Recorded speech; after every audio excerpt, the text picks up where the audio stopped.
Hi, I'm Dave Shoji, and you're watching Asian American Sports with Rick Kwan.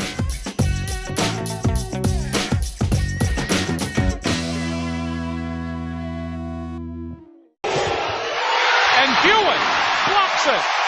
Dave Shoji, 35 years, 1,000 wins. Hawaii's Dave Shoji is just the second women's collegiate volleyball coach to reach that milestone. You know, Andy Banikowski, UCLA, was the first. He's a close friend of mine, and Russ Rose is right behind me, and I'm a close friend with Russ. And so it's kind of a fraternity of the older guys that, you know, I'm proud to be a part of. We were in on the ground floor where women's athletics was fledgling and just kind of coming on. So that's kind of neat to be involved in seeing the sport evolve like that. A two-time All-American in volleyball at UC Santa Barbara, Shoji was just 28 years old when he took over the program in 1975. His pay, about $2,000. The job at first was something that no one else really wanted. It wasn't really a job. It was something you did, to make a little bit of money, but it wasn't a real profession back then. You know, I was going to UH, I was around, so they just decided to give me the job. Let's go, feet to the ball! Since taking over, the Rainbow Wahines have won 4 national titles, made 8 trips to the Final Four, and since joining the WAC in 1996, have won the conference title every year. Well, I think recruiting is definitely the answer. You know, you can be a good coach, but if you don't have much to work with, then you're not going to realize your goals. You've got to be disciplined. You've got to be fundamentally strong. I think that's the other thing that I would say to a young coach.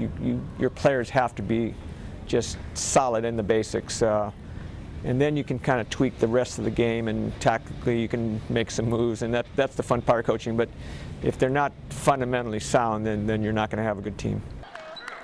While the winning has remained constant, Shoji has changed over the years. Well, way more mellow. I have a belief in God, and I think that's really calmed me. It's something that, you know, I can look and just see that I always have God to fall back on.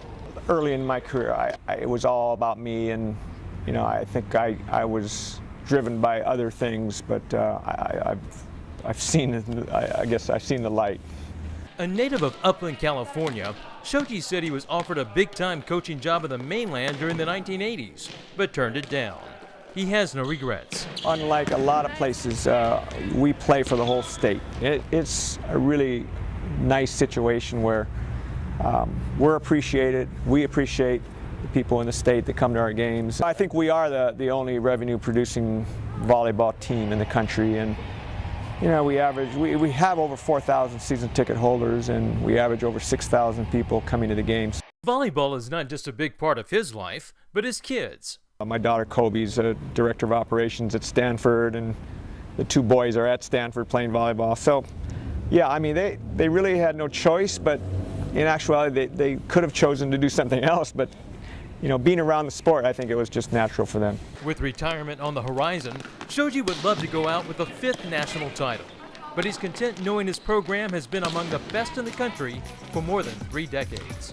To keep up the program for 35 years or longer, I think that's what I'd like people to remember. I think about all the players that have gone through the program. Just looking at their lives is really gratifying to me, that they've been able to accomplish a lot of good things, and I'm not sure I had anything to do with any of that, but we've had solid kids in the program, and that's what's really neat to see.